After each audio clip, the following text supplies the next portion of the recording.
White shirts on the pitch, running fast through the night. Every heart beating loud under floodlit sky bright. So to London, stand strong. In the stands they belong. Voices echo like thunder. To the club they sing along. Up in Spurs we arise. Eyes on the prize. Victory in sight with all our might. King's fire in his eyes. Glory's what he seeks. With every goal he flies, rising to new peaks. From the lake to far and wide, with the pride of the fight. On this journey we'll ride, with our passion burning bright. Up in Spurs we arise, eyes on the prize. Victory in sight with all our might.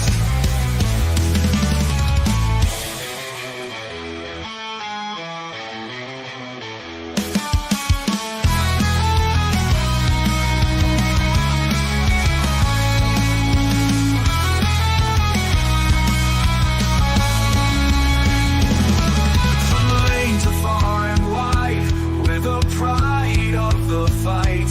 On this journey we'll arrive, with our passion burning bright. Up in Spurs we arise, eyes on the prize. Victory in sight with all our might. With all our might. With all our might. Hello and welcome to HFC till I die, your home of Tottenham past and present and exciting future, of course, under the mighty Australian, the mightiest manager in the world, Ange Postecoglou, and the man that we trust, sort of. Some do, some don't. It's quite divided at the moment, Ange. But on here, we trust, because we don't really trust any other manager to do the job, and we don't trust Levy at all. So in Ange we trust. There we go. How are we doing? Hope we all doing, having a good Monday. How are we all feeling after yesterday? A bit of a debacle, a little bit of I hate losing to Chelsea. Absolutely hate losing to Chelsea. I cannot stand. It's three teams: West Ham, Chelsea, and Arsenal. Them three, I really just don't like losing to them. And Millwall, but nobody likes Millwall anyway, so makes no difference. But I hate losing to Chelsea. They're smug. They're really smug about it. You know, I wouldn't mind if there's a bit of humility about them, but there's no humility about them. They've got the humanity in their little left foot. I mean, the fans are a joke, the club is a joke, and they're a joke. So we lost to a joke. Seriously, guys, come on, Tottenham, get your fingers out of your arse and actually do something. I mean, Tottenham actually, to the point, put Philip off his food, which is something. He was out for dinner and he actually didn't want to eat anything. It sent Wayne Bonner to the bottle. He went for whiskey instead of tea. Peter, well, he just couldn't sleep at all, and he's up in Melbourne. And that's for Carl Simpson, where he just went for the chocolate cake because of that game yesterday. But we're here tonight to ask the question: who's to blame for the struggles at Spurs? And I think there's one person that's been left out of all of this is John Lang, the man who's supposed to be our sporting director. He's getting away scot-free, a little bit like how, what was his name? Steve Hitchen got away scot-free under Poch and under other managers as well. Please bring back Paratici. Bring back the Don. Hashtag sack Lang, back the Don. Don, not Don. Anyway, bloody speed impediment. Anyway, let's see who's in the chat tonight. Big up to Wayne Bonner. Big up night. Wayne, he says, good evening, everyone. Wayne's always happy. I hope you're all well and your week's got off to a good start. It did until we saw the game yesterday, but that's all gone forgotten. We move on. In Rangers, we will beat, and we better beat Rangers, actually. I have been a Celtic fan as well. I will not live it down if we lose to them lot. We cannot lose to Rangers. I'm sorry. We cannot. I refuse. We will not be beaten. Big up to Peter. Hi all. It's 8 minutes. It's 1 minute past 8 in the morning in Melbourne. Big up, Peter. Hope you're doing well. Peter says I trust him to the hill. There you go. Peter's up with me in that hill. He's there looking over the. You can see the mountains in the background. You can see the trees in the distance, and there's a pub there, and it says "In Ange we trust." Of course we do. Phillips, big up to Mr. Brady, the godfather, of course, of this channel, the godfather of all Spurs fans. He was here when Tottenham were founded. He was under that. He was along. Now let me get my teeth in. He was under that light when Tottenham were founded. He was there. He was there that day, and he's got an account of it. So big up, Mr. Brady. Got feeling the Spurs will stick with Ange. Well, if you say so, if Philip is saying that, then I believe you. Then they will stick with him. Wayne Bonner says you can't blame Ange for a 23-year problem at the club. No, there's only one man you can blame, and that's Daniel Levy, the man who actually makes wig users look decent.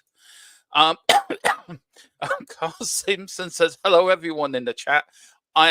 Tonight, I am the one of the chief mods, and the power has gone to my head. Remember, though, smash the subscribe, and we're literally tickling the 2K. Yeah, we're tickling. Yeah, we're nearly there. We're only 16 away, guys, from 2K. Let's get to 2K tonight.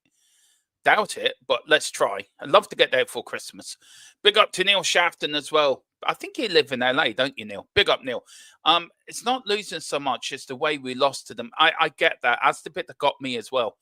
There are some serious issues here. The players need to take a good look at each other and decide what they are going to do. They haven't been good. No, they haven't been. I'm going to get into that as well later on. Big up, Carl. Don't you be horrible about Lang, LOL. How the hell is he supposed to stand in the middle of hotheads in Levy and Ange? Well, just bring Paratici back. That's all I'm asking for. Sack Lang and bring Paratici back. At least with Paratici, we've got decent players, to be fair. Neil Shafton says Fraser Foster deserves a medal. He does, actually, for his performances. He's the only one that's actually shown up, to be fair, Neil, if I have to say. And we all got a bit when Vicario got injured. And it was all, oh, Foster's no good. He's like a tree. If he goes and dies for a ball, he'd be next year before he gets to it. He's been absolutely fantastic. At least he's shown up. He's not perfect, but the guy has kept this squad in games when they're, yeah, absolutely.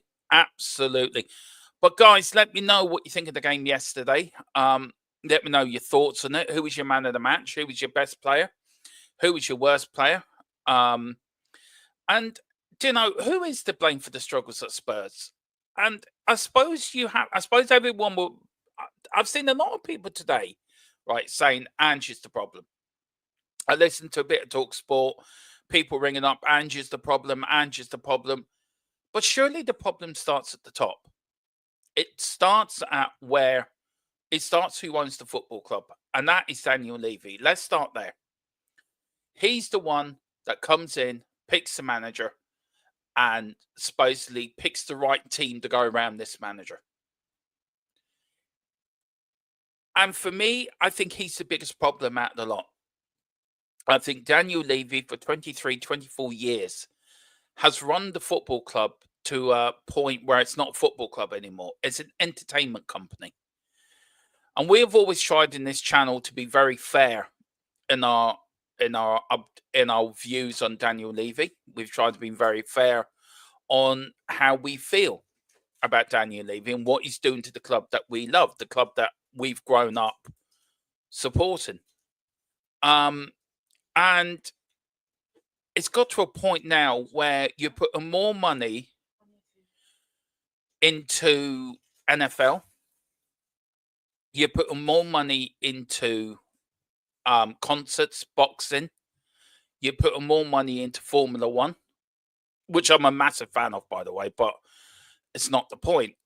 And you leave what the club is based on last. And you cannot hope to compete with other teams like Newcastle, Liverpool, Arsenal, Manchester City, and all the teams in the top four, Chelsea, that have spent millions and millions and millions on players. And we don't. we always say that will do. That's enough.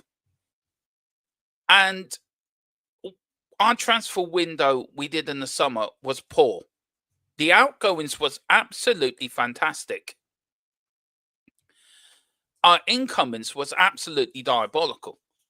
I mean, a 4-year-old in kindergarten could have done a better job. That says a lot about a 4-year-old.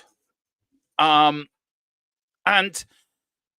it gets to a point where we have an injury list coming out of do a list of about 9 or 10 first team players out.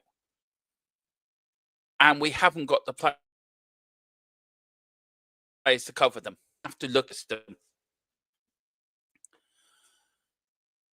And I feel that the club I grew up supporting isn't there anymore. It's not a club that I recognise. It's not a club that I know. And I was saying to Dave the other day, me and Dave were talking, I think before show, and we were talking about White Hart Lane, or the other night we were talking about White Hart Lane and how much I miss White Hart Lane. And I understand that we had to build a new stadium. I understand that we had to build new training facilities. I get all that. I do get all that. But where is the money towards improving the squad so we can compete for trophies? We can compete for title challenges, and that's where we're falling. That is where we're falling behind others, and we're now down in 11th place. The league is tight this year. Yeah, the league is tight, and there is a lot of probably you're 9 points off second place, which isn't a lot in the great scheme of things. 3 wins, that's 9 points, and everyone seems to be beating everyone else. But for me, Daniel Levy doesn't see Tottenham as a football club. Daniel Levy sees Tottenham as an entertainment money. Enoch and Levy are an investment company. Their job is to come in and make money. Their job is to make sure their investment doubles, trebles, contributes. Double, treble, and, again, till it gets to a massive investment. As football fans, we don't get that. We don't understand that, because all we want is our teams to succeed on the pitch. We want to see trips to Wembley. We want to see our team winning trophies. And I feel Daniel Levy doesn't get that. For the good he's done off the pitch, the business side of it, making us stable financially for the first time really in our history, I get it. But I want to see more. I'm 40. I mean, I'm lucky. I've seen us win European trophies in '84. I was 7. I've seen, pardon me, I've seen us win FA Cups. I've seen us win stuff where there's younger fans that have never seen us win anything. There's fans who've only seen us win 1 League Cup in 2008, and I feel for them. Philip Brady, who's seen Tottenham a lot more than I have, he's seen them win trophies, I think, in the 60s, 70s, 80s, and 90s. He's seen Tottenham win trophies in 5 decades: 60s, 70s, 80s, 90s, and the 2000s. I've seen it in the 80s, 90s, in 3 decades. I've seen Tottenham win trophies. And we haven't built upon that. We haven't gone further, especially with Poch as well. We didn't build on that success with Poch. So that's where I'm going with that tonight. We're going to look at that. I'm going to talk about where I think the failings are at the club, and I think the failings are with Lang and the recruitment team as well. I think they've left Ange down drastically and very badly. I'm going to look at the players as well and say, do they have to take responsibility? Yes, they do. And does Ange have to take responsibility? Does Ange have to change? Does Ange have to change who he is? And I was talking this with Mrs. Tron last night, and she actually made a very good point. Now, Mrs. Tron does not, she's not into football like I am, but she will watch a Tottenham game if it's on, and we should give her honest opinion. And if they're crap, she will call them crap. If they're good, she would say they play good. And she said to me, everyone above Ange is letting them down. And maybe she has a point on that. Maybe Ange isn't the problem. Maybe the problem is the recruitment office. Maybe the problem is Levy. Maybe the problem is some of the players. Maybe the problem isn't with Ange at all. Ange can only do. Somebody said to me today, Ange is managing Tottenham with one hand tied behind his back. How do you expect a manager to manage a club to bring them success if he's got one hand tied behind his back? Yes, we all agree Ange probably needs to change his in-game management. It frustrates me. It frustrates everyone. Maybe Ange needs to tweak his system a little bit. But maybe the bigger picture is that the people that are above him are not doing their job, not doing their bit. And that is failing Ange. And that's giving him players, mediocre players that are not good enough, that don't know, don't give 100%, that come in and don't play right. I don't know how to play an Ange system. Me and Philip did a pre-season game in pre-season, and the youngsters that played, I think it was against QPR. Maybe Philip can let me know in the chat, and I will get back to the chat in a minute. Maybe Philip will let me know if it was QPR or it was Hearts. I can't remember which game it was. I mean, Philip both turned around to each other and said the youngsters get Ange ball more than the older players does. So maybe there is something there. Maybe it's something that the recruitment team at Tottenham have not done what Ange has asked them to do. Ange has given a list of players. Well, these are the players you can get. But you're not allowed this player, but you can get that player.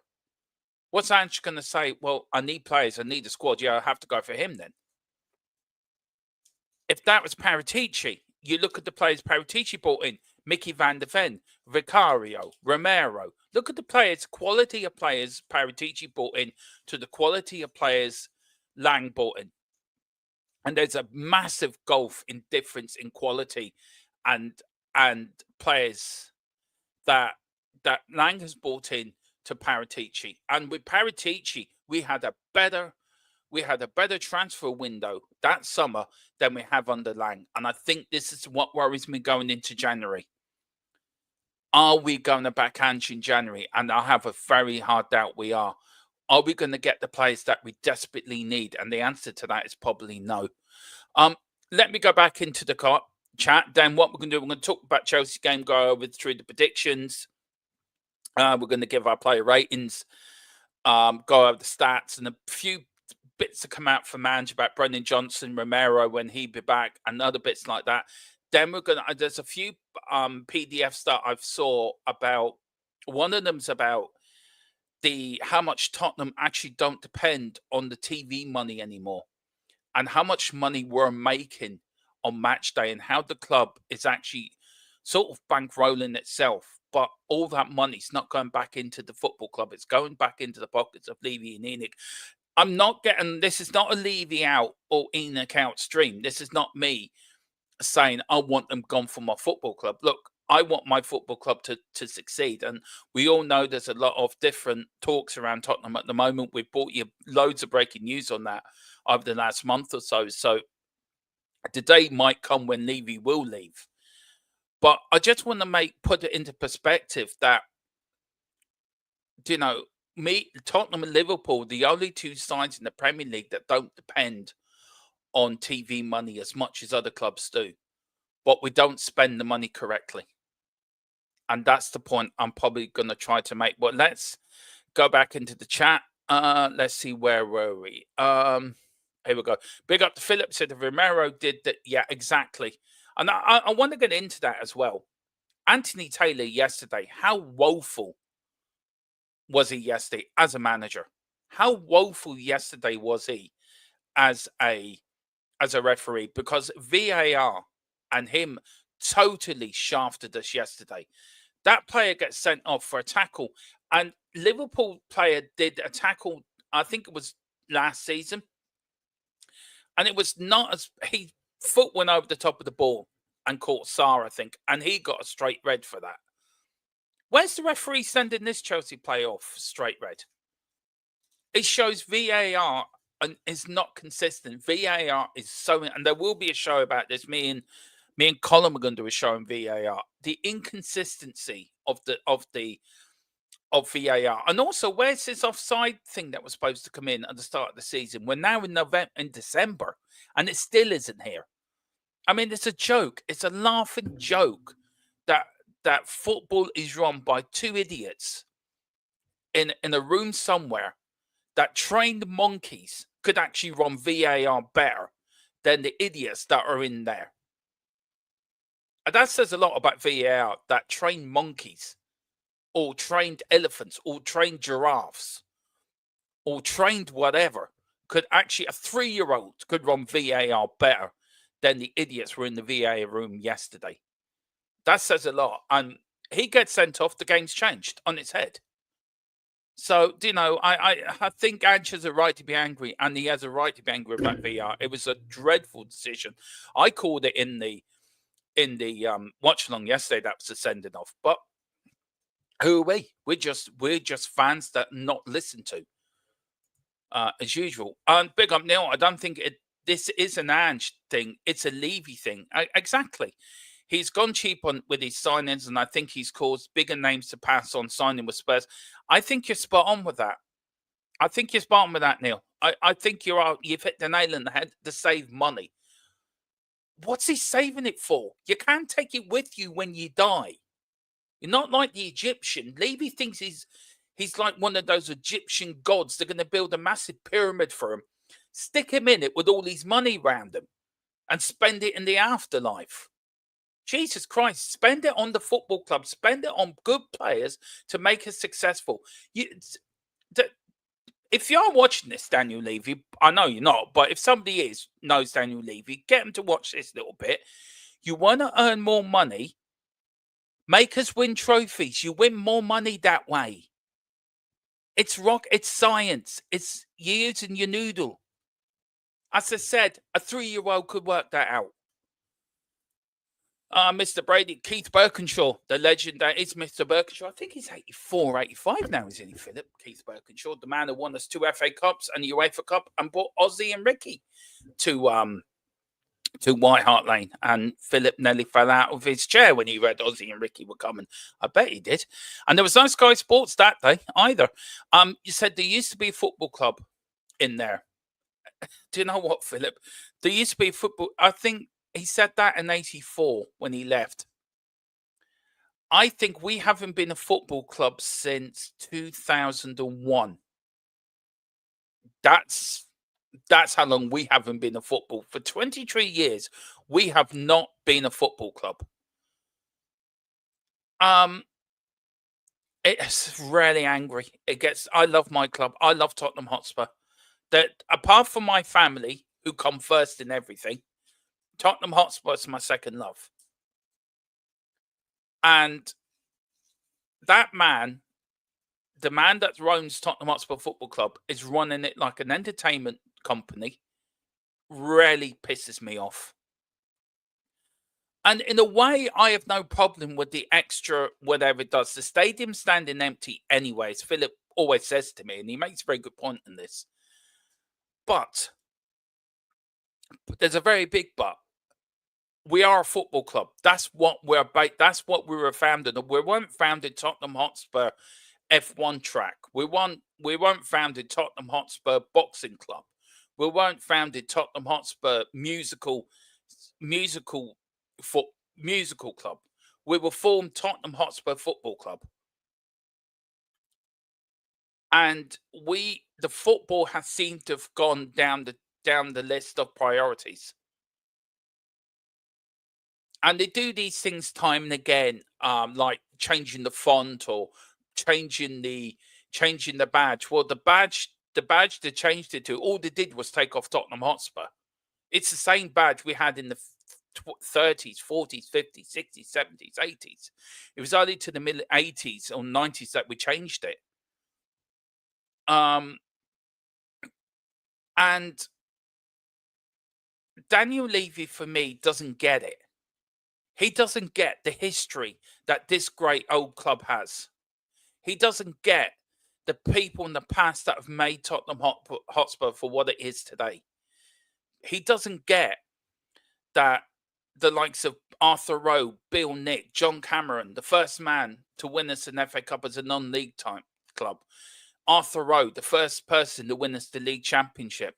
Bill Nick, the first man to win us the double. and went on to be our most successful manager, apart from Keith Birkinshaw. He doesn't think that fans that are 60s and 70s not having their season tickets concession, take them off. Oh, let's take these off the older fans. They don't deserve the concessions. They're the fans that went to Tottenham through hail, rain, sleet, and snow in the old days when it was all standing and supported this club. They were the fans that stood outside White Hart Lane when our club was going down to Swanee, thanks to Ivan Scholar. And they're the real fans. I'm just a second generation coming after these. I'm standing on their shoulders. And there's other fans standing on my shoulders that are a newer generation than me. But it's the generation before me that made Tottenham Hotspur for what it is today. That got that name out to be the best club in London. We weren't the same as City. We weren't the same as United. We weren't Rovers. We're Tottenham Hotspur. We wanted to be different from everybody else. We wanted to be unique. We wanted to follow in the footsteps of Harry Hotspur, the swashbuckling man from Tottenham, from Northumberland, that went on wild adventures, and that's who we are. We're a team that dares to be different, but we're not a team that dares to be different anymore. We're a club where we dare to be. Well, let's get the latest boxing match in the stadium. We're a team and let's get the latest F1 track on the go-kart, and let's do that. Let's do a bit of skywalking as well. That's all great. But I want my team to go to Wembley and win an FA Cup, to win a League Cup, to win a League Championship, to win something in Europe. That feels even better. And we had all that under Arthur Rowe, Bill Nick, Keith Birkinshaw, Terry Venables. We had all them trips to Wembley. And Ramos as well. We had them trips to Wembley. We had some of them on the potch, but we just didn't have the guile or the technical ability to get over the line. So we've had all this before, and we're not doing that again. And look, it is what it is. It is what it is. Neil Shafton, I think if we pay these established players their asking price, they would take less money. If it means staying away from Spurs, we ain't stable environment. Focus on trophies for now. Look, you won't get pardon me, you can't gain success without improving your squad. You can't gain success without getting better players to improve on the players you have already. And you need experience in there. Experience takes you over the line. And we haven't got that. We've got a squad that's so small at the moment. We can't even cope with the injuries we've got now. And this is where the summer transfer window, I think, has come and bite us on the arse big time. Pardon me. Philip Brady says the new young players will come good. Of course, I think they will come good, Philip, eventually. Of course they will. And we've bought some really, really, really exciting talents, but I think we need experience for now. I get what you're saying. We should have also bought some experience to bridge the gap. Yeah, exactly. That I do agree with you 100%. Big up to the real N7 Yid Lewis. Big up, Lewis. Hope you're doing well, sir. How many trophies have we won since Huddle left in 87? 3. That's quite shocking, actually. 3. Yeah, an FA Cup. And yeah, FA Cup and 2 League Cups. 3. That is how we're going to say it's just Levy's fault. Don't get me wrong. I'm not a Levy fan, but it goes deeper than that. It does go deeper than that. It does. I agree with you. It does go deeper than that. And I think just saying Levy's the main problem, I think, is wrong. I think it's a mixture of everything. I think it's a mixture of Levy. I think it's a mixture of mentality. I think it's a mixture of us not sticking by any managers. It's a mixture of not backing any managers. I think it's a mixture of a recruitment office or a recruitment team that was, before Paratici came, was absolutely diabolical.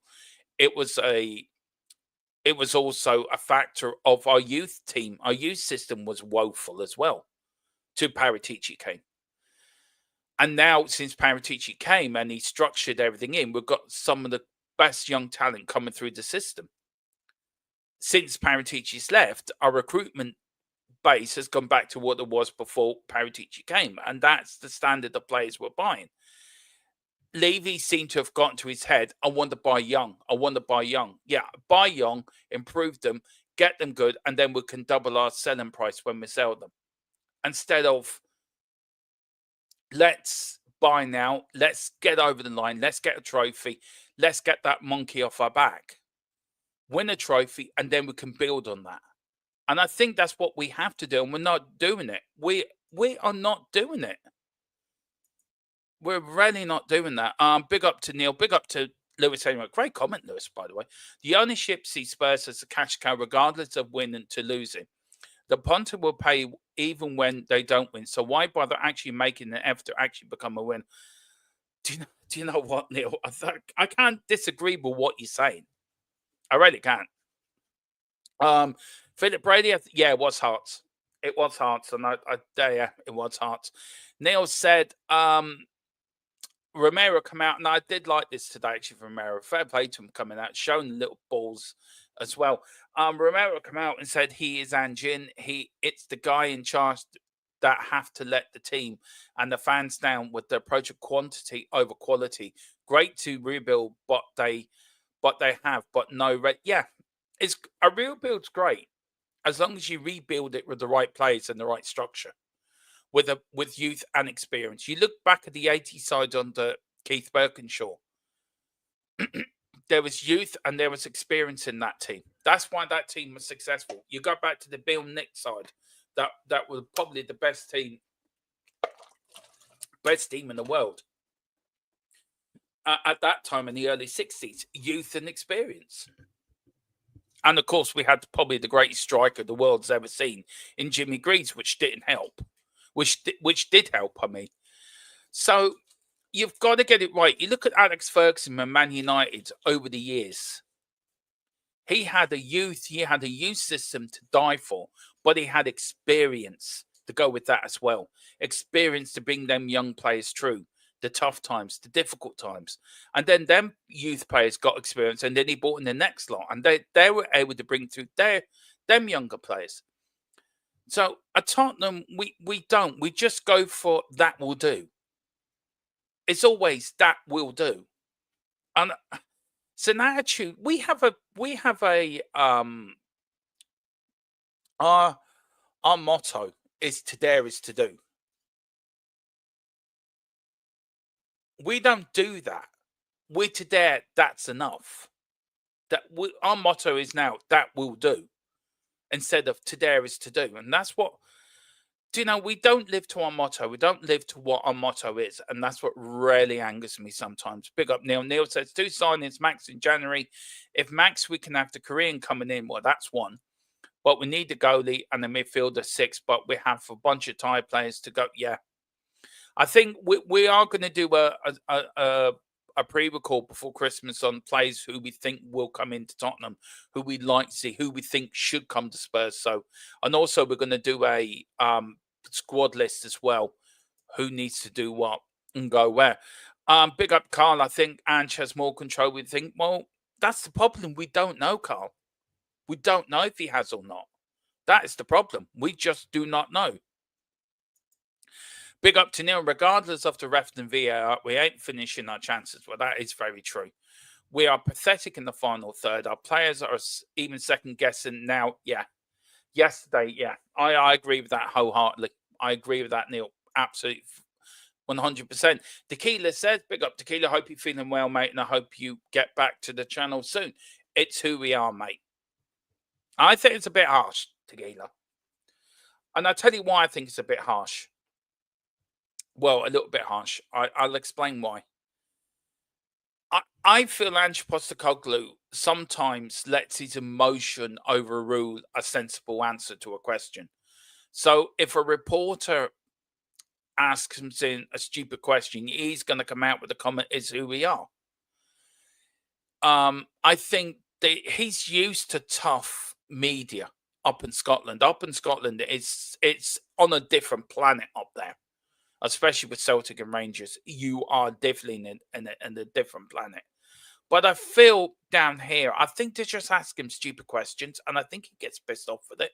And I think that's why he comes out with the questions of, who we are and just move on. I get why you're saying it, because he has said it, and I get why why it's going to stick with him, because it is.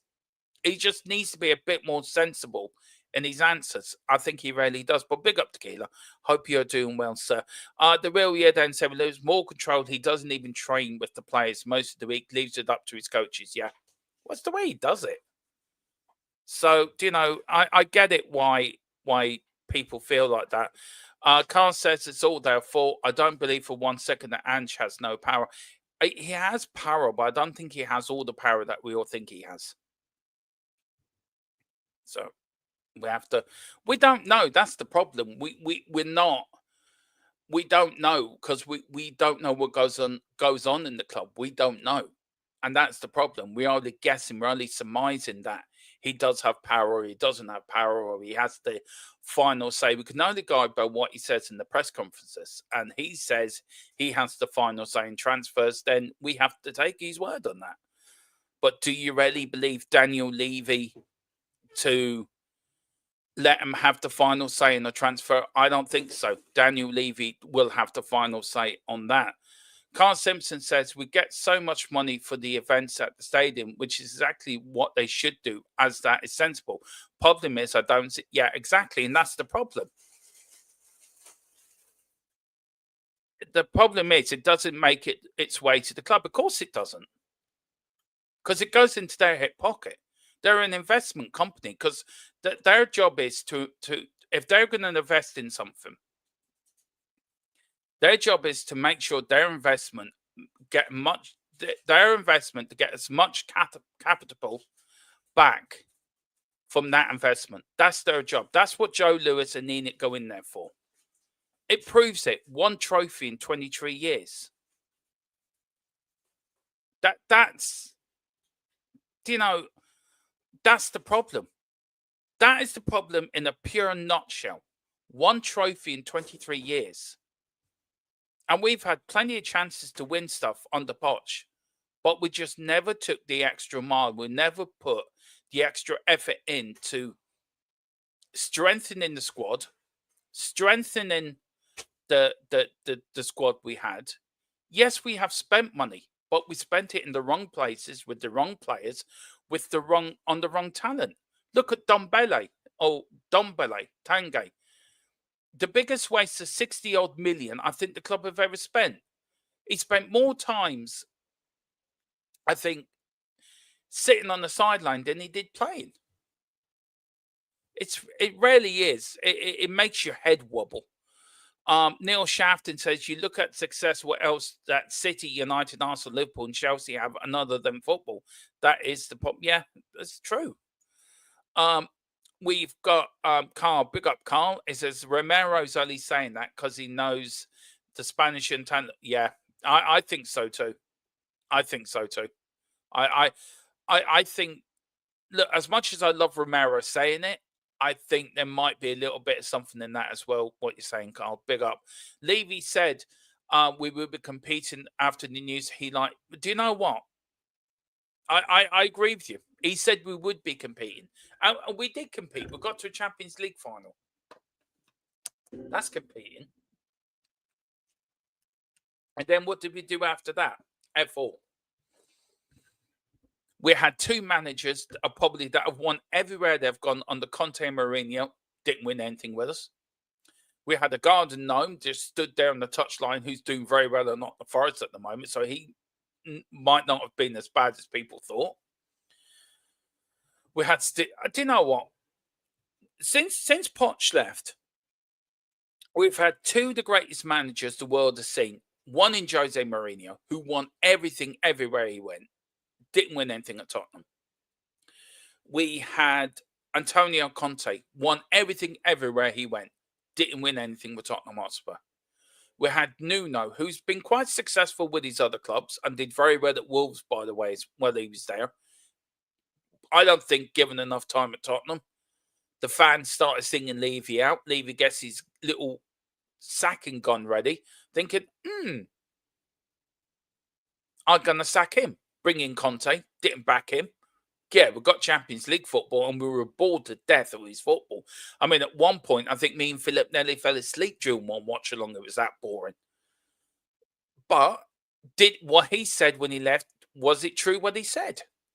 And are the chickens coming home to roost? Maybe. And now Ange has come in. And we had Ange under Paratici, backed him with a good squad. We had a brilliant start to the season.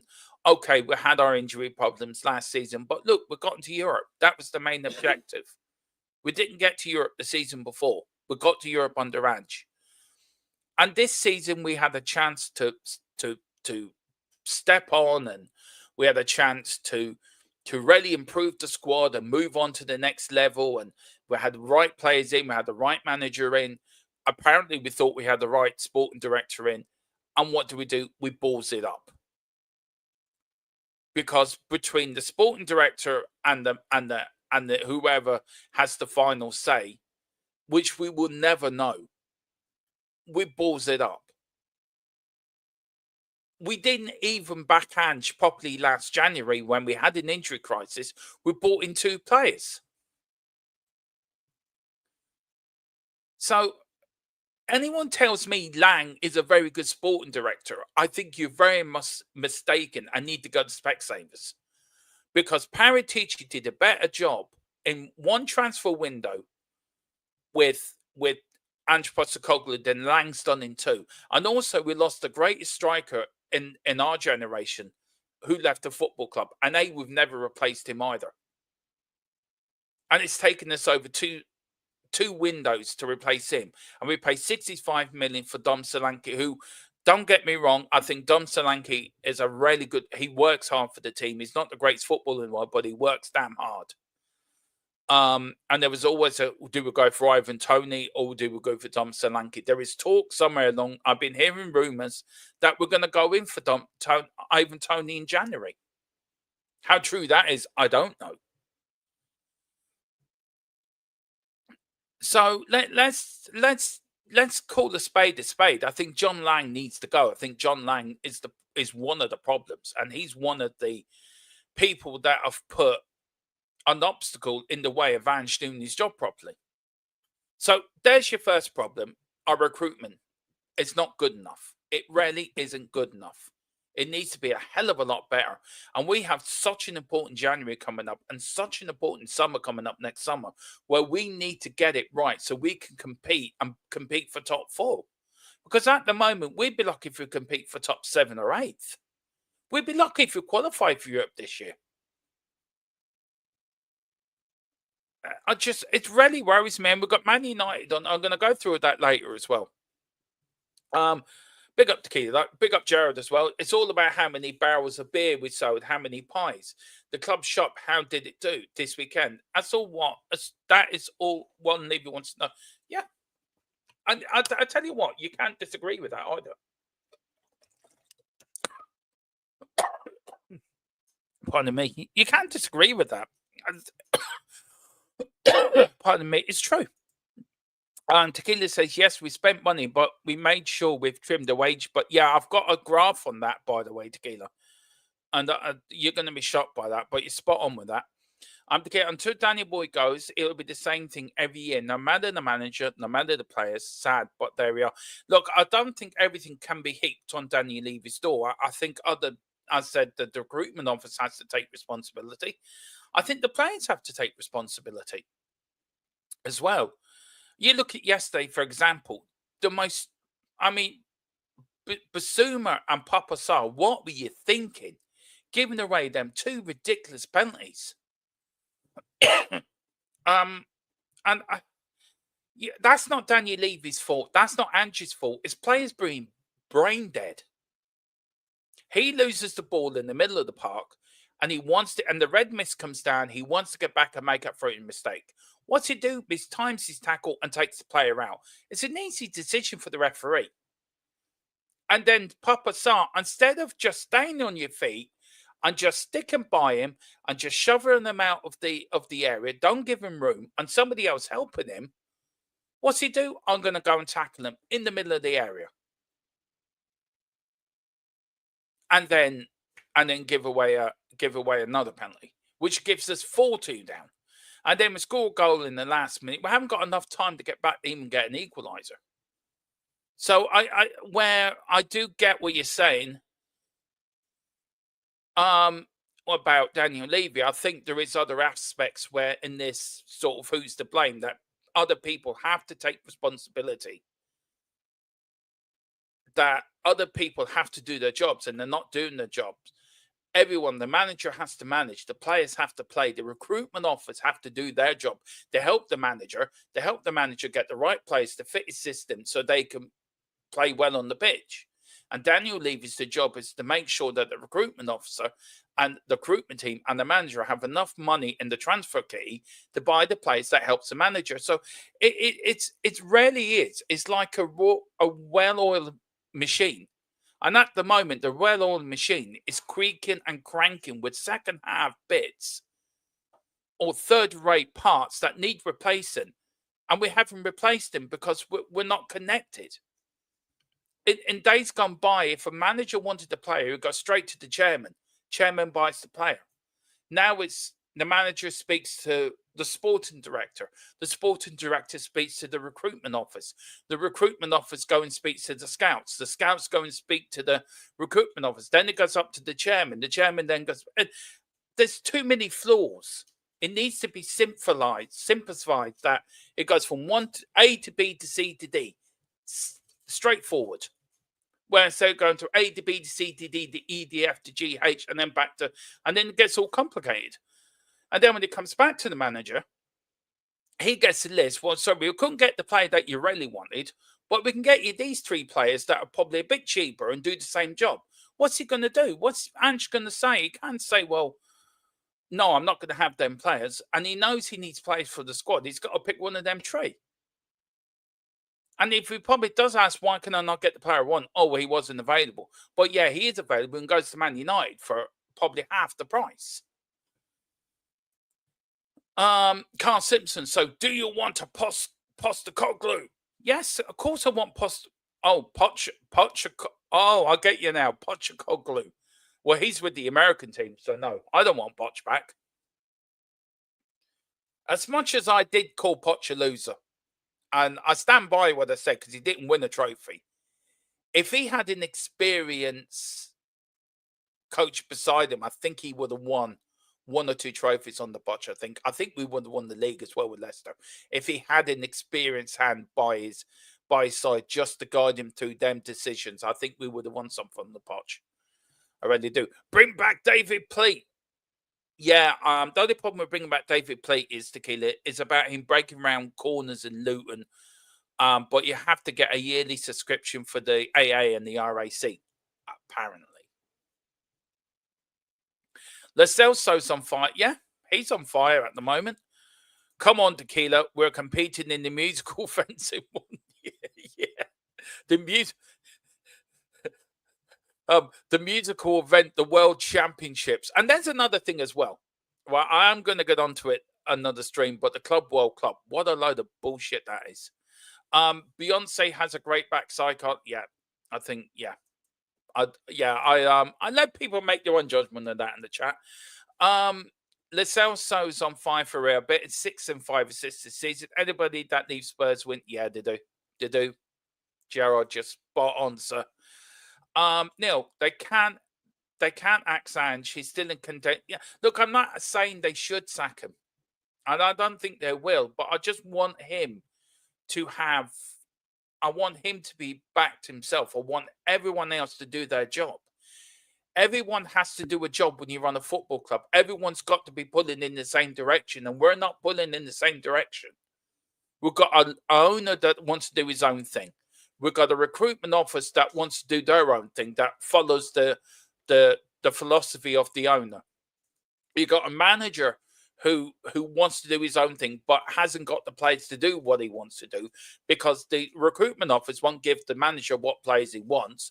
The owner won't back the recruitment office or the manager to buy the players he wants, and then we're suffered with the team we've got. It doesn't. You look at any successful football club that's over a period of time that's been successful. Okay, everyone works in. It's a well-oiled machine. Our machine does not work because our machine is running out of parts. We're running with third-rate parts, and the recruitment office. When Paratici had that recruitment office, as good as bad as Paratici was, and for the stuff he did, and he got banned, and rightly so. If he was found guilty, that's fine. I get that. But he was good at his damn job, though. And we've got some decent players through him. Lang, no wonder Aston Villa were looking forward to get rid of Lang. They couldn't wait to get rid of him. Dan Ashford's now free. Maybe we should go for him. He might do a better job. Sam's Lang seems a bit rubbish. Yeah, he is. I'm telling you. He's getting away with it scot-free like Steve Hitchen got away with it. Steve Hitchen got away with murder with the players he brought into the football club. And Lang's getting away with the same thing. Paratici buys in decent players and he gets absolutely roasted. But Lang and Hitchen get away with murder. Gerard said, do you really think Ange bought any of these players? If I'm being honest, I think he bought a few of them. But I don't think he bought all of them. I don't. I really think it's the remit of the recruitment side to buy young. And you cannot win anything. Well, it's stupid saying you can't win anything with kids, because you can. Man United did that back in the 90s when Alan Hansen said very famously in Match of the Day after the first game of that, I think it was the 93-94 season, Man United won't win anything with kids. And what did they do? They went on to win the league and cup double at the end of that season. So you can win stuff with kids. But I think you've got to buy experience with that as well. And we're not doing that. Big up to Carl. Paratici buggered it up for us. Let's not sugarcoat it. He was corrupt and we paid the price. He may have been corrupt, but maybe that's the way Italian football worked, Carl. And I think you might be a bit harsh on Paratici, a little bit, because I think for the players he brought in far better players than Lang's brought in. And I'm telling you that. You're right in one way. Yeah, he was corrupt. He got done for corruption. He got done for I think, for corruption. But he was damn good at his job, though. Paratici, he brought in, that first January, he came in under Conte, he brought in Kulu and Bentancur, which got us Champions League football that season. And then he backed it up then with under Ange, I think, with Mickey van der Ven, Christian Romero. We've got Benny, we've got Kulu. I think Brennan Johnson was under Paratici as well. I'm trying to think who else. Porro, Udogi, Vicario. So there's a list of players that came in under Paratici. And you look at the players that Lang's brought in. There's no comparison. Paratici, big up. Tequila says, could squeak into Conference League? No, I think we'll get Europa League. We're competing for the bottom four, Gerard. We're not that bad. I know we're bad, but we're not that bad. We're not fighting relegation, to be fair. I do like you, Gerard. You're so funny. He skimmed the wage bill by at least. Yeah, I know he did, Gerard. He skimmed it by 50%. I got a graph that proves that he skimmed it by 50%. That's the problem. But I'm not. Yeah, but I'm talking in a nutshell. You're right. Levy can't control what dumbass players do unless you start buying. Exactly. And this is where I think the recruitment team and the recruitment people, Lang and his team, are not doing the job correctly, because they're following a philosophy by Daniel Levy of buy young and sell. Buy young, get them as good, and then sell them at a higher profit. And that's not what Paratici bought young but experienced players, where Lang's buying young because he's following Daniel Levy's remit. Big up to David Clark from Leicester. Hope you're doing well. So I haven't seen you in the chat for a while, but big up, sir. Thank you for popping in. It says, do Spurs fans honestly believe that Ange went to Levy and proposed this year's policy? David, you me have this sort of agree and don't agree policy on this channel. I agree with you 100% when you bet. I've read this. I read it a little while ago, and I agree 100% what you're saying, by the way. Not a chance in hell. Levy brought in these new suits in and said to them, I want a youth policy, and Ange has caved. Maybe he has. Maybe he has caved. Big up to Gerald. Kane's wages paid for them young signing. Yeah, probably do. Big up to Lo Celso, Don Belli, the coat, Dane, Harry, the Brazilian, massive wage you'd save them offloading. All of them brought in kids and paid them peanuts. It's true. I want to ask you a question, actually. And we're struggling in midfield at the moment. And with Bentancur banned and with the injuries that we may have in midfield, would you, I don't know, I forget how the Højbjerg loan was done. I don't know if it was a loan or it was a loan to buy. I can't remember. If somebody in the chat can actually remind me. But if it's a loan, would you be open to bring Højbjerg back to cover our midfield? Should we be looking at that option to bring him back and bring out some loan players we have to cover the injuries that we had? Should they have done that already? But let me know in the comments, was it a loan or was it a loan to buy? I can't remember. To get it after Biss came on, I remember Conte not playing him because he didn't get what Conte wanted. Conte thought this guy is a right plum. He was right. Got to pass the plum test. Biss failed. Too busy on gas. Yeah, maybe. Look, I presume it's done well, but I don't think he's a 90-minute player. He proved that yesterday. Spurs fans are truly deluded if they think this youth policy is going to bring success to them. I'm flabbergasted because it's cloud cuckoo land. Look to the future because there is never a now. Look, you've got to buy experience with youth, David. You know that as well as I do. You've been around long enough with Philip and Wilton and Peter M, who sent me a really heartfelt comment on one of the shows we did. He's not going to watch Tottenham anymore because of what they're like now. And he's been a Spurs fan, I think, for over 50 years. If it's doing it, if 50-year-old fans are now walking away, it says a lot. And I agree with you. I do feel that you got to bring experience in with youth. You can't just expect youth to win everything. So, no, that's spot on with that comment. Dermo, you're talking about my dad, maybe. David, please, your dad, tequila. That's something you've never told me before. Maybe we need to do a Jeremy Kyle type DNA test for your tequila. David, Levy doesn't give a damn about Spurs history. No, he doesn't. And that one thing really pisses me off about him. And this is another thing as well. The OAP's concession, I think it's damn awful they took that away from them. That is ridiculous and it's wrong and they should reverse that and they haven't reversed it. And I think it's out of order. The fans that, as I said earlier, stood in the rain in the standing areas when it was all standing back in the 70s and 80s.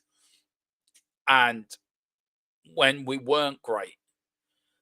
And they get the concessions taken away. What? Because it saves them a few quid. It's wrong. It's so wrong. On the TIC-TOC, when they say 45 million on players' wages, that says everything about Levy's. Yeah, it does, David. I can't disagree with that. I really can't. I want a proven winner. No nursery kids. We need experience. That is what we need. I see this January. No bullshit for the future. Exactly. Big up to Tequila. Paratici knew the Italian league really well, and we raided the league for some of our bet. Yeah, we did, and we did. We really did. Lang is following Levy's youth policy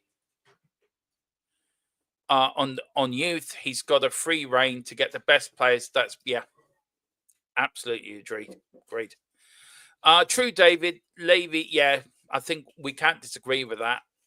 Champions League when we win Europa. I would love us to win the Europa League. Really would. Can I see it happening? Probably. We just got to beat Rangers on Thursday. Please, for the love of God, do not lose against Rangers. I mean, it's bad enough I'm a Spurs fan, but I'm a Celtic fan as well. And we definitely cannot lose against Rangers.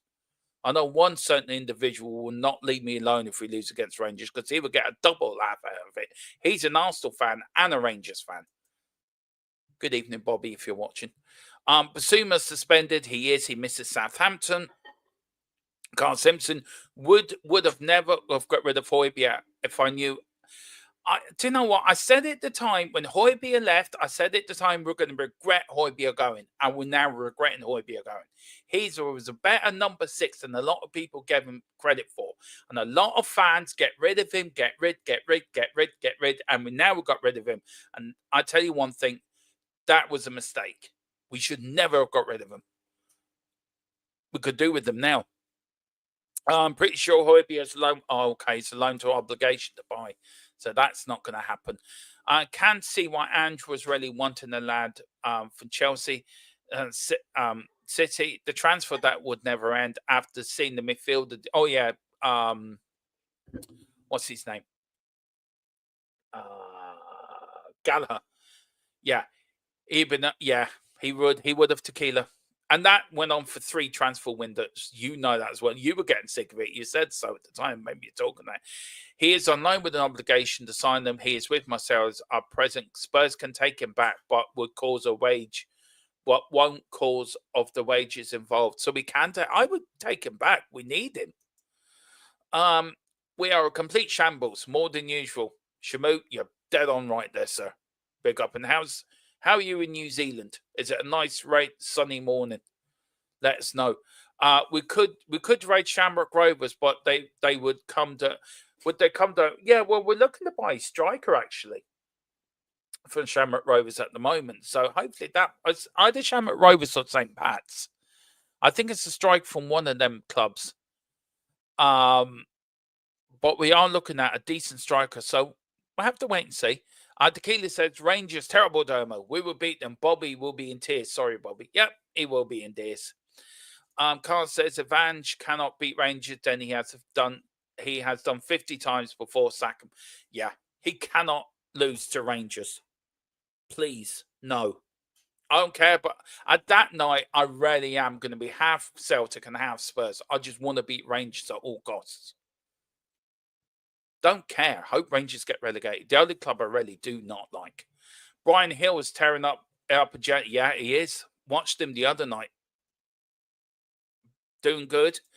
Was fine with keeping Højbjerg. Do you know what? You know what I was like with Højbjerg Tequila? I wanted him to stay. I was really upset when he left. And we're regretting that decision and letting him go now because he would have been perfect number 6 for us. He would have been perfect. But again, he wanted first team football, so you can't really blame him. He was a hod carrier the day, and yeah, he was. Cloudy today, but warm. Summertime here. Ooh, it's cold here. Very cold here. Great, another youth prospect. Yeah, I take it. You're not happy, Carl. Just out of the. I'm just probably picking up you're not happy. Just, maybe I'm wrong, but maybe just not happy. Big up to Colin as well. If you are free, Colin, get your ass on here. Now, the end is near. Ange faces the final curtain. Do you know something you don't? Or have you heard something? Let me know. Let me know. Let's see if our source has sent us everything. Nope, he hasn't sent us nothing. Dermo, have you got your... Yeah, I have, yeah. I've got my Irish flag one side and my Tottenham flag the other. It will be there. Yeah, he's trolling. Me know something? No, yeah, you do know something, and you know you do. He loves it. Of course he does. Right, well, let's go on very quickly with the Chelsea game last night, guys. We'll go over this very quickly. Of course, it was a 4-3 Chelsea win. Spurs suffer a second half implosion. Tottenham took the early 2-0 lead. Tottenham took an early 2-0 lead. Jadon Sancho half to Decifit before the break. 2 Cole Palmer penalties either side of an Enzo Fernandez volley won the game for the Blues. This was the team that started the game yesterday. We've got Foster and goal. We've got Porro, Romero, Van de Ven, Udogi, Basuma, Sarr, Kulu, Johnson, Solanke, and Son. I will give Foster, I'm going to give this play ratings. So please get your play ratings in the chat and in the comments as well, guys. See if you agree with mine. I'm giving 7 for Foster. I'm giving 6 for Porro, 6 for Romero, who went off injured. I'm giving 7 for Van der Ven. I thought he's brilliant. I thought he was the only decent player yesterday. Your doggy 6, Basuma -1. Well, -9 for being a knobhead. Papasar -8 because he was another brain dead player. Kulu, I'm going to give 6. Brennan Johnson, I'm going to give 6. He was ill at halftime. That's why he went quiet in the second half. So I'm going to give him the benefit of the doubt. So I'm going to give him 6 there. Solanke, I'm going to give him 7 because he scored a goal and worked hard. And Sonny, I'm going to give him a 6 as well. So do get your comments in. Do get your player ratings in. Let us know what you think, and I will put them in the comments, and then we will get them up. We've got them here. So we've got Tequila's gone for 7 for Foster, 5 for Porro, Romero no rating. We've got VDV 6, Van der Ven, your doggy 4. We've got Biss 1. I didn't even give him 1. I just gave him minus whatever because he was brain dead tackle. And Sarr as well, another brain dead player. He gets 1. You're being very kind giving them 1, Tequila. I must admit, you're more of a man than I am. Kulu 5, Johnson 4. I think it's a bit harsh. He was ill. I get it. Yeah, he didn't play well, but he was ill. There was factors why he disappeared in the second half.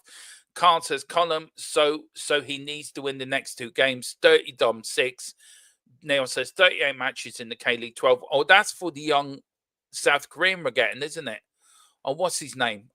Yeah, Mini Yang. I'm just going to call him Yang because I cannot pronounce his first 2 names. And Johnson did do a good cross, but that's all. Okay, fair enough. Sonny gets 5 because he's Sonny. Yeah, that's fair enough. We've got what's the sleep during the game? So no, fair enough. Johnson did the Dermo. What player in Spurs would you get? What Spurs? Oh yeah, Dermo. What player in the Spurs team will get into the top 4 at the moment? A top 4 team at the moment. I think there's only one, and I think it's Kulu. I think either Kulu or Mickey Van der Ven. They're the 2 players I think that will fit into any team, any top 4 team, in my opinion. But let me know your comments, guys. Let me know what you think below the chat as well. Look, and also, we've only had a few likes, so hit the like button as well. Just very quickly before we carry on, I do have to give our sponsor a plug. It is pinned up at the top of the chat as well, if you can. And also, do pick in your memberships. Do pick up your memberships. Just do send in those super chat as well and the super sticker. It does help. But the memberships, once we reach 2K, you get put in to a 2K giveaway where we're giving away a 1990-91 FA Cup final Tottenham shirt signed by Gary Lineker, who played in that final himself, missed the penalty, of course, in that final. The first Spurs player to miss a penalty in an FA Cup final. Paul Stewart and, of course, Des Walker on goal. Spurs beat Nottingham Forest 2-1 to win their 8th FA Cup, and the last time we've won an FA Cup. So this is a lovely little Spurs memory, a lovely little Spurs gift. But you can only enter if you're a member. So please, please, please pick up your memberships. Once we reach 2K, put all the members into a name. We do it live on air, and that member will get that signed Gary Lineker shirt. It really is. Colin showed it to me the other day. It really is something to behold. Right, let's quickly just give our sponsor a bit of a plug. They're doing very well, and they're very kindly our sponsors as well. Of course, guys, we are sponsored by Private Internet Access, the best sponsored VPN around. And when you're on your computer, on the internet, hackers, government, corporate people can take all your information away from you. Once you put in Private Internet Access, it blocks them out, and all your stuff is safe between you and your internet. It doesn't go anywhere. It can also do it on your phone as well, guys. A lot of people watch stuff on their phone, so you can use it on your phone. You can also link it to your laptop as well. So you could be sitting at home, say in Ireland, and I could be sitting in Seattle watching the same game Jack's watching over there. Of course, you can do your banking. It works on all mobile devices, and you can watch everything from Netflix to Apple TV, Disney Plus still works. You can do it on all access devices from your PlayStation, your Xbox, your PC, your laptop. Only one person in the family buys it. Your whole family can use the same device. It is all around the world, from America to China to Germany to South Africa. Your IP address is also hidden as well, so it is safe as well. They also shred all your internet footprint as well. It is 30 million subscribers already, and it also gets 4.5 stars on Trustpilot. That is our channel sponsor, Private Internet Access. The link is in the chat. It's €43 for 2 years plus 4 months free. It is an absolute brilliant Christmas gift for everyone. Mrs. Tron's getting it for Christmas. She doesn't know it yet. She probably does now. Well, she's too busy watching something, so she didn't hear that. So yeah, it helps us. It really does help us, lads. Colin has put in his play ratings. He's good. Foster 7, backline 6, Van de Ven 7, Biss and Sar 1. Why are you guys giving them 1? They don't deserve 1. They deserve minus 2,000. Kulu 6, Brenny 6, Solanke 6, Son 6, man of the match, Van de Ven. Yeah, I agree with that. Absolutely agree with that. Big up to the next 2 games. Let's see. Big up to Tequila as well. There's the link for that. So do hit that. That's the link for our channel. Look, let's get to 2K. I would love. We're only 16 away, so I'd love to get there. That's the link also for the Full-Time Sports Network as well, guys. That's the link for Double Dumb Gaming, our gaming channel, me and Colin, when we do decide to do something on there, but football does stay priority. And that is Tequila's little gaming channel, the Play Patch. Please get over there and do hit subscribe on there if you can. Also, do go over to Big Up as well. And me and Colin have a channel over there, Matchday Magic, where we do all our non-Tottenham stuff over there as well. So please do get over to there. Right, so we've gone on through that little bit. These are the stats of the game. You know, Chelsea just passed us and touched us off the park, really. So look, it's just one of them games. This is about Brendan Johnson from Ange. Brendan just wasn't feeling well. He wasn't feeling well at halftime, but wanted to give it a go. We got him back out there, but he just wasn't right. On Romero is just obviously hugely disappointing. He felt something in his quad. He trained really well. He wasn't the one I was worried about, to be honest. But, you know, it's just like I said, the way the season's going for us, unfortunately. So we just have to wait and see. Brendan just didn't feel well, as I said.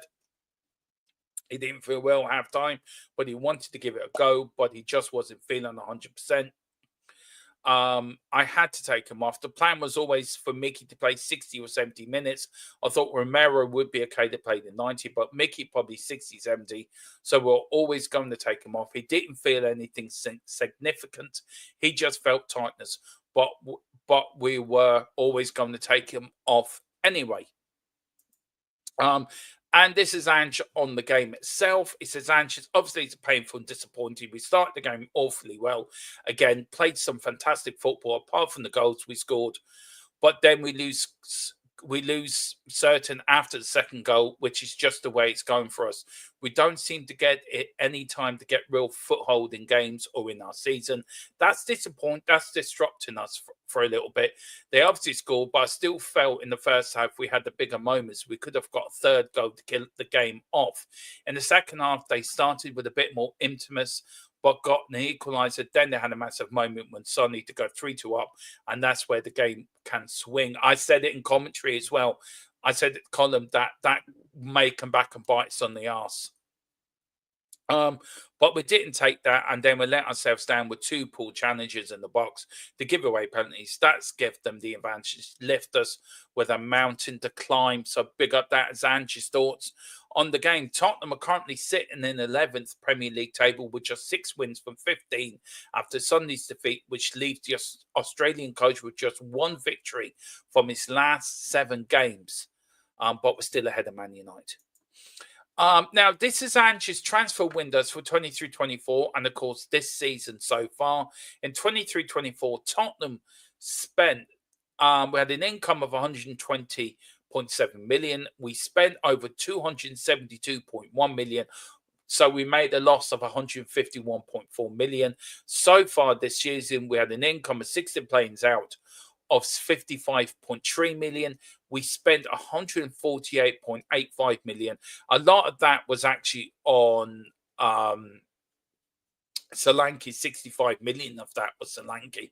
An overall balance of we are minus 93.55 million. Don't know how much is left in the tank or the kitty for January. Now, Ange Postecoglou, there's been a lot of talk about Ange, but look, he's only been in charge for 527 days, 63 matches in total. He's won 32, drawn 9, lost 22, plays used 37, goals 1.97, points per match 1.67, and games per, I think that's games per point goal or something, it's 6.3 or 1.67. But the point I wanted to make out was he's only been in charge for 527 days. His contract is up to June 30th, 2027. So look, he is tactic. He's a 4-3-3 attacking coach. So look, that is his style, and that's what we wanted. Our next 6 games we've got coming up in December. We've got, of course, the Europa League against Rangers on Tuesday. We've then got a tough game away at Southampton, 7 o'clock next Sunday evening. And then on Thursday, we've got the mighty quarterfinal with Tottenham versus Man United for a place in the semi-finals of the Carabao Cup. Then we play Liverpool at home on Sunday, of course, on the Premier League at White Hart Lane. And then on St. Stephen's Day, which is Boxing Day for you guys, we're away to Nottingham Forest. And then the last game of the 24 calendar year and going into 2025 is we're at home to Wolverhampton Wanderers, which is a 3 o'clock kickoff. And this is the graph I saw the other day, guys. And very quickly, I want to talk to you about this. This is Tottenham squad cost versus the revenue.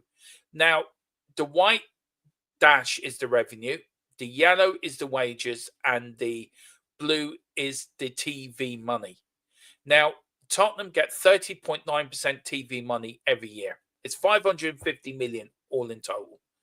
But if you do it as a graph or as a circle, we don't really depend on the TV money that much. Commercially, we're bringing 34.5% of that 550 million comes from commercial revenues, and half 34.5% of that 550 million comes in with the match day. What we earn in the match day. As you can see, the commercial revenue has shot up to nearly 600 million, and our wages haven't gone up that much. And then the bottom one is the media money. So Tequila said earlier about us slashing our wage bill. It has been slashed. But it shows how much money this club's making, how much this club rakes in. And we should be doing more. We should be doing better. We should be buying better players for that. And I'm going to leave that bit there because I think it's a perfect point to finish the show on. The shows that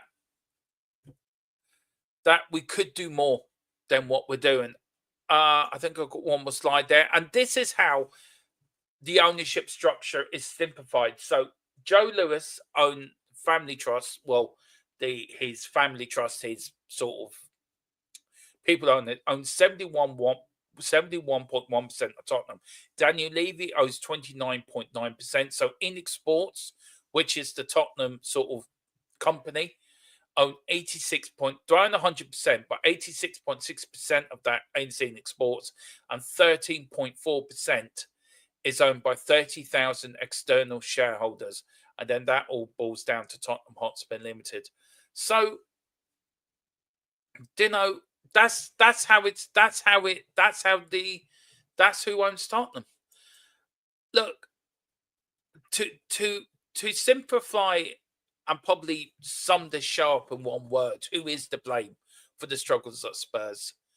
I think I've said it once or twice. I think the problems lay in the recruitment and in Daniel Levy.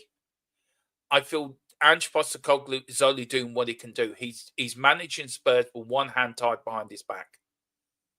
So I think we cannot sack another manager. You cannot keep sacking managers. It cannot be the manager all the time. It cannot be the manager's fault. I think the players have to take responsibility. They're the first problem. I think the second problem is our recruitment office. They need to do a hell of a lot better. And then the third problem is Daniel Levy. And I think they're the three areas that need to look at themselves and think, can we support this manager better? Can we do more for this football club? Listen, guys, thank you all for watching tonight. Thank you so much. It's really been great. The comments have been brilliant as well. Apart from the one you just put in, Neil, I'm not bringing it up because I think it's disgusting what you just said. And I'm really surprised you actually put that in there. I'm surprised my mods actually let that stay up there. So, Chief Mod, I will be WhatsApping you after this. You're not doing your job correctly. And you need to do your job, sir. But yeah, look, thank you all for watching. Please like and subscribe. I think we're still 16 away, I think.